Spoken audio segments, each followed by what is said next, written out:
2 வயசா 13 வயசா? 13 வயசு. சமத்து. நான் படிக்க வைக்கிறேன் மேடம். நீங்க படிக்க வைக்க தேவையில்லைங்க. அப்பா அம்மா இருக்கும்போது நீங்க எதுக்குங்க படிக்க வைக்கணும்?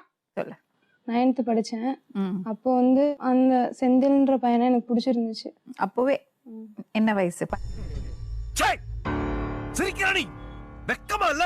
12 வயசா 13 வயசா? 13 வயசு. சமத்து. சொல்லு. ஒத்த ரோசா பிள்ளைய ரொம்ப அற்புதமா வளர்த்திருக்கம்மா. அப்பயே ஏன் அவனை பிடிச்சது? ஏன் பிடிச்சதுன்னா நல்ல கேரக்டர் மேம். எவ்வளவு இப்படி தெரியும் உனக்கு? இப்ப நான் என்ன உங்கள்ட்ட சொல்றது? ஏன்னா பசங்கள்லாம் வந்து பொண்ணுங்கள்ட்ட ஒரு மாதிரி பேசுவாங்க. இந்த பையன் யார்கிட்டயுமே பேச மாட்டான் மேம். யாரையும் கிண்டல் பண்ண மாட்டான். எதுவுமே பண்ண மாட்டான். அதனால அந்த பையனை பிடிச்சது. பிடிச்சிருந்துச்சு. பிடிச்சது. ஓ, நீ அப்படி வரியா? சரி, பிடிக்கிறது தப்பே கிடையாதேம்மா. ஒருத்தர் பிடிச்சா ஃப்ரெண்ட் பண்ணிப்போம். மேம் நான் பேசினேன் மேம், சும்மா போய் பேசல. அக்காவும் ஒரே கிளாஸ் என் கூட. அது எப்படி? அக்கா வந்து இன்ஜினியரிங் படிச்சுட்டு இருந்தா. படிச்சுட்டு இருக்கப்போ இடையில உடம்பு சரியில்லாம வந்துருச்சு. ஓ அப்படியா விஷயம்? அப்போ செகண்ட் இயர்ல லாஸ்ட்ல தெரிஞ்சிருச்சு அவளுக்கு. ஃப்ரெண்டு மூலியமா தெரிஞ்சிச்சு நான் பேசுறது. ஸ்கூல் தான், அவளே என் கூட ஸ்கூல்ல ஒன்னா தான் படிச்சா. கெட்ட பையன் அப்படியே இமேஜின் பண்ணிட்டா. அதனால அப்படியே வீட்டுல போய் சொல்லிட்டா. எனக்கு இப்படி இருக்கும் வீட்டுல இருக்க பிடிக்கல. அதனால நான் ஃபோன் பண்ணி சொல்லிட்டு போயிட்டேன் மேம் அவங்க வீட்டுக்கு. என்னம்மா நீங்க இப்படி பண்றீங்களாம்மா? அக்கா அம்மா அம்மா அவங்க எல்லாம் பெருசு இல்ல. லவ் மட்டும் அவ்வளோ பெருசாமா? இது என்ன பிரமாதம்? இது விட பெசலைட் ஒண்ணு இருக்கு. கூவுடா. பிடிச்சிருந்தது. நான் எங்க வீட்டுல தெரிஞ்சு அவங்க தான் சொல்லியிருக்காங்க, கொஞ்சம் கண்ட்ரோல் பண்ணிட்டு மெதுவா சொல்லிக்கலாமா? அப்படி என்ன விட்டுட்டு ஓடுறது? அது வந்து இப்ப நான் என்ன உங்கள்ட்ட சொல்றது? போனேன் மேம். நைட்டு பஸ் ஏறி போனேன். நான் போயிட்டு கோயில்ல கல்யாணம் பண்ணிட்டாங்க அப்பயே. அவங்க அப்பா அம்மா தான் போய் பார்த்தோம். எங்களை பார்த்துட்டு திட்டினாங்க, ஏன் இப்படி பண்ணீங்க சொல்லாம அப்படின்னு சொல்லிட்டு. அப்புறம் முகக்கவசம் போடுறதுனால எந்த பயனும் இல்லை. அப்புறம் அவங்க அம்மா வந்து என்னோட தாலிலாம் வாங்கிட்டாங்க. வாங்கிட்டு என்கிட்ட நம்பர் வாங்கி இல்ல புரியல. எங்கள் வீட்டுக்கு ஃபோன் பண்ணி, இந்த மாதிரி உங்கள் பொண்ணு இங்கே தான் இருக்குது, என் பொண்ணை பார்க்க தான் வந்துச்சு, உடம்பு சரியில்லை அதனால பார்க்க வந்துச்சு அப்படின்னு சொல்லிட்டாங்க. ஓ. அப்புறம் நைட்டு வந்து இவங்களே கொண்டு போய் பெரியப்பா சித்தப்பாலாம் வர சொல்லி கொண்டு போய் விட்டு வந்தாங்க அவங்கள்ட்ட. அப்புறம் ஏய் நான் செத்துறேன்டா. அப்புறமா வீட்டுக்கு கூப்பிட்டு போயிட்டாங்கம்மா. வீட்டுக்கு கூப்பிட்டு போய் எதுவும் சொல்லலை எங்கள் வீட்டில். என்ன ஒண்ணுமே சொல்ல? எதுவுமே சொல்லலை. உங்களை மாதிரி மனுஷன்லாம் இருக்கனாலதான் கொஞ்சமாச்சும் மழை பெய்யுது. வருஷம் வீட்லயே இருந்தேன். இடையில இவன் வந்து நிறைய இது பண்ணியிருக்கான். பேசணும், பார்க்கணும், எனக்கு கல்யாணம் பண்ணி கொடுங்க அப்படின்னு நிறைய வீட்டுல. ஓ அப்படியா விஷயம்? 3 தடவை சூசைட் அட்டம் பண்ணியிருக்கான். எதுவுமே எனக்கு தெரியாது. நான் வந்து நான் என்ன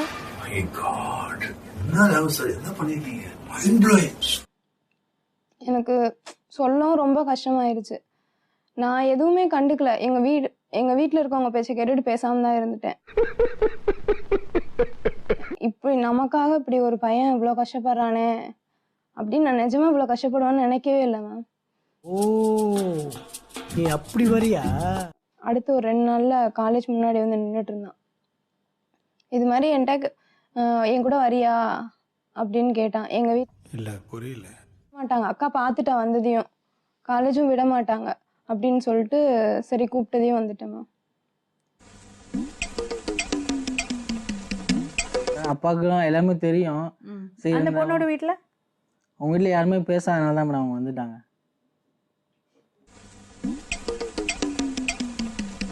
பொண்ணு லவ் பண்ணா சரிம்மா லவ் பண்ணிக்கோ சமத்து பொண்ணு ஓகே வெரி குட்னு சொல்லுவாங்களா? திட்டதான் செய்வாங்க. அதுக்குன்னு ஓடி போய் கல்யாணம் பண்ணிடுறதா? நீ கேட்ட ஒவ்வொரு கேள்வி என்ன செருப்பால் அடிச்ச மாதிரி இருக்குடா. அந்த பொண்ணு தான் விலகி போயாச்சு. அவ பாட்டுல படிக்கிறதுக்கு போயிருக்கா. விட்டுற வேண்டியதானே? இப்போ இல்லை மேடம், எல்லாருக்குமே தெரியும். இப்ப நான் என்ன உங்கள்ட்ட சொல்றது? தெரியும் மேடம், ஏற்கனவே எங்களுக்கு மேரேஜ் ஆயிடுச்சு, லவ் பண்ணது எல்லாருக்குமே தெரியும். அது அந்த பொண்ணே வேண்டான்னு முடிவு பண்ணப்ப நீங்க ஏன் கட்டாயப்படுத்துறீங்க? இல்லை மேடம், விட முடியாதுல்ல மேடம். அது எப்படி விட முடியாதுன்னு சொல்லுவீங்க? அவங்களுக்கு பெத்தவங்களுக்கு அவங்களோட இஷ்டம் எல்லாம் பார்க்க வேண்டாமா? எல்லாரும் பார்க்கணும். அப்படி கட்டாயப்படுத்துறீங்க? இன்னைக்கு என்னெல்லாம் பண்ண போறாரு? நான் வந்து அதுக்குள்ள மறுபடியும் இழுத்திருக்காரு, இன்ஃப்ளூயன்ஸ் பண்ணியிருக்காரு. வந்து பேசவும் விழுந்துட்டேன். அவ்வளவு வெறி மாப்பிளைக்கு எல்லாம் உங்களுக்காக தான் மாமா. கூட எத்தனை பேர் வரேன்னு கேளுங்க. என்னை மதிக்கவே இல்லை மேடம். நான் என்ன பண்ண பண்ணுறது? எதனால நினைக்கிறீங்க? அவங்க ஃபஸ்ட்டு கேஸ்ட் வேறு கேஸ்ட் 2 பேருமே. அவங்க பெரிய சோழர் பரம்பரை.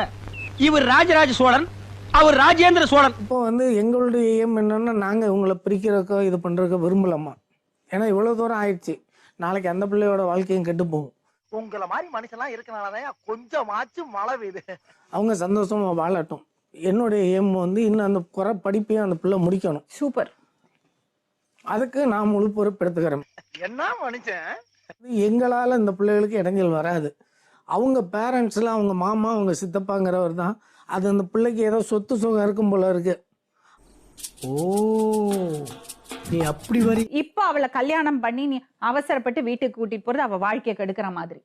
நான் படிக்க வைக்கிறேன் மேடம். நீங்க படிக்க வைக்க தேவையில்லைங்க. அப்பா அம்மா இருக்கும்போது நீங்க எதுக்குங்க படிக்க வைக்கணும்? நீங்களா பெத்தங்க? நான் படிக்க வைக்கிறேன், நான் கூட்டிட்டு போறேன். அப்ப இது என்ன பிரமாதம்? இது விட பெசலைட் ஒண்ணு இருக்கு. கூவுடா. பெத்தவங்க கஷ்டப்பட்டு வளர்ப்பாங்க, எல்லாம் செய்வாங்க. இவங்க வந்து நாங்க கூட்டிட்டு போறோம்னு கூட்டிட்டு போயிடுவாங்க. மாமா கோவம் வந்துருச்சு. உன்னை டார்ச்சர் பண்ணாங்களாமா வீட்டுல? அடிச்சாங்களா உன்னை? இல்லல்ல. படிப்பை நிறுத்தினாலும் மறுபடியும் படிக்க அனுப்பிச்சாங்கல்ல? அவர் படிக்க வைக்கிறாராம். உன் தங்கச்சி இருக்கால, உங்க தங்கச்சிக்கு ஃபீஸ் அடைங்க, உங்க தங்கச்சியை படிக்க வைங்க. அவங்கள அவங்க அப்பா அம்மா படிக்க வைப்பாங்க. சோலி முடிச்சு. அதை விட்டுட்டு இந்த மாதிரி நீங்க பண்ணிட்டு இருந்தீங்கன்னா யாருக்குமே சந்தோஷம் இருக்காது. என்னய்யா நான் சொல்றது? கண்டிப்பாங்க. இப்போ அப்போஸ்ங்க, அப்போஸ்னா ஆமான்னு அர்த்தம். Don't know English. அம்மா நினைச்சு பாரு, தூக்கம் வருமா உங்க அம்மாக்கு? நைட்டு படுத்தா நீ வீட்டை விட்டு வெளியே வந்தப்பறம் அம்மா தூங்கி இருப்பாங்களா? மூஞ்ச பாரு, மூஞ்சியும் முகர கட்டையும். இந்த மூஞ்சில முடிச்சா பொடிக்கு போயில சிக்குமா? உங்க அப்பாவோட முகத்தை பாருங்களேன், எவ்வளவு வேதனையில இருக்காரு. கூட்டிட்டு போங்க அப்பாவை. என்ன கொடுமை சரவணன். சரண்யாவை நாங்க அவங்க அப்பா அம்மாட்ட கொண்டு போய் விட்டுக்கிறோம். அப்பாவோட நம்பர் தான், நான் அப்பாட்ட பேசுறேன். இல்லை மாமா போகணும். 22 வயசு குழந்தைம்மா நீ. எனக்கு அழுக வருது நீ பண்ணறத பார்த்தா. இப்படி வாழ்க்கையை புரிஞ்சுக்காம பண்றேன். நான் கேட்க மாட்டேனாங்க, அறிவு வேணாங்க. படிடிமா, படிச்சு முடி, வேலைக்கு போ. வாய்ப்பில்லை ராஜா, வாய்ப்பு கிடையாது. இந்த பொண்ணை விடுறது தானே தம்பி. ஏன் தம்பி இப்படி இன்ஃப்ளூயன்ஸ் பண்றீங்க? உனக்கெல்லாம் வெக்கமே இல்லையாடா? சோறு தானே திங்கிற. எரிச்சல் வருது இவனை, நான் கெட்ட வாரதில்ல. லைஃப் இது மட்டும் இல்லடிமா.